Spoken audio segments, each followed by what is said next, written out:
My name is Cassandra Halley. For most of my life, I believed being patient would eventually be rewarded. If I waited long enough, if I understood enough, if I stayed calm enough, people would see my worth. They didn't. I was the one who kept things together. At work, I fixed mistakes that weren't mine. At home, I absorbed tension so others could breathe. In relationships, I listened more than I spoke. They called me reliable, mature, strong.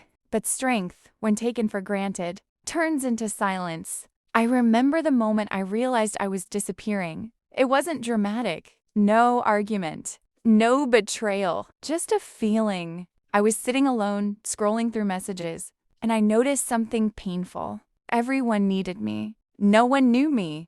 My opinions were optional. My time was assumed. My feelings were inconvenient. That's when I understood. I wasn't respected. I was convenient. So I stopped. Not suddenly, not loudly. I stopped explaining myself, stopped answering immediately, stopped saying yes when my body said no. People noticed, not with concern, with irritation. You've changed. You're distant. You're not the same anymore. They were right. I wasn't, because the version of me they missed was the version that overgave. Some relationships faded. Some people disappeared. A few tried to pull me back with guilt. I didn't fight it.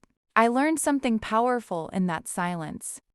When you stop pouring into people who never refill you, you finally hear yourself again. I slept better, breathed deeper, smiled without forcing it. Peace doesn't arrive loudly. It arrives when you stop abandoning yourself. Today, I still care. I still help. I still love. But I no longer disappear to do it. Because boundaries aren't walls. They're doors with locks. And I finally learned who deserves the key.